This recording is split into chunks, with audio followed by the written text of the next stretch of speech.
Chérie FM. Hello, James. Salut, ça va? Ça va? We meet you in Paris. You brought us the sun back. How are you, James Blunt? I'm really well, ça va bien, merci beaucoup.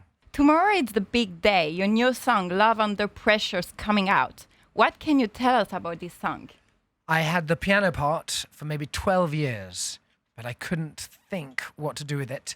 And then I was in lockdown on a Zoom call with my friend, a musician called Jack Savaretti. And he said, hey, that's cool. And I was talking about the pressure of the confinement, of lockdown, and the four walls. And he said, come on, then we're going to write a song called Love Under Pressure.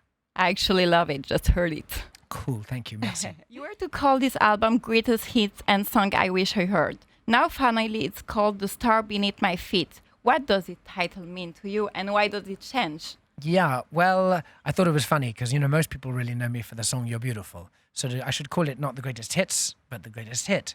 And songs I wish you'd heard.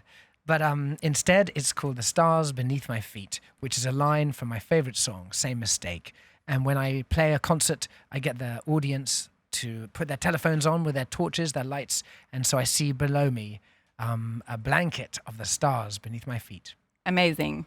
You release an album, every 2-3 years. Is the time, space a way of preparation for you? Tell us, how do your inspiration come to maturity? Well, it takes me 3 years really between each album because I normally tour for 1.5 years. Okay. And so I live on a bus and I sleep with maybe 12 other men every night. And yeah, it's interesting. And then I normally go home and it takes me maybe a year to write and record an album. So, with maybe a bit of time off, that's around about 3 years. And the inspiration is from life, from friends and family and people I meet. Yeah, most of your songs are very personal. Yeah. The 4 new tracks are touching upon your success, love. Do you live up to the image of your song in your private life? Well, if you think about, my song You're Beautiful, it's about a guy who is stalking a girl on the subway in the UK, saying, hey, I love you, you're beautiful. That's a little bit creepy. And so, yeah, my songs kind of are pretty much like that. You've been selected Sexiest Single Alive by Glam magazine this month. This month? Yeah, this month. Really? Yeah. How does your wife see it? Jealousy or pride? I imagine it was probably her and my mother who are voting. Your UK tour is planned for 22. Will you have any upcoming date for the rest of Europe? Yeah, I'm through March, February and March. I am touring throughout Europe, including through Paris. If you could describe what France mean to you, what would you say? Do you have any special memories here in France? Yeah, so many. I played in the Bercy and Zenith, and the audiences have been incredible. I played across the country, and it's been fantastic for me.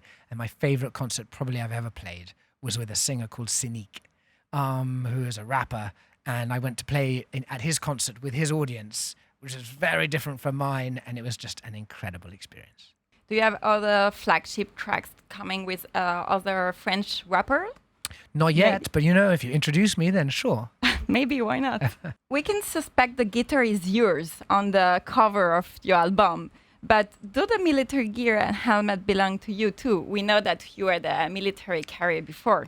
Yeah, the cover of my album is me with an old army helmet and my old guitar. And yeah, I collect helmets and hats, normally from each country where I tour, and try and grab something local. Yeah, and this is mine, and the guitar is really, really old.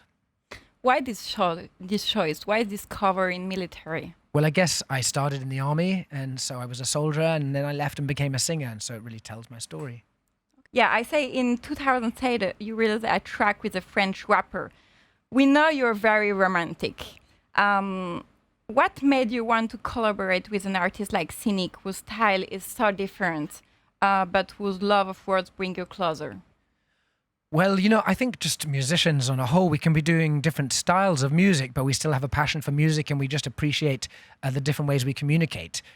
I just communicate with a really high-pitched, squeaky voice, and he communicates with a much cooler, lower voice, but we still appreciate our love of music.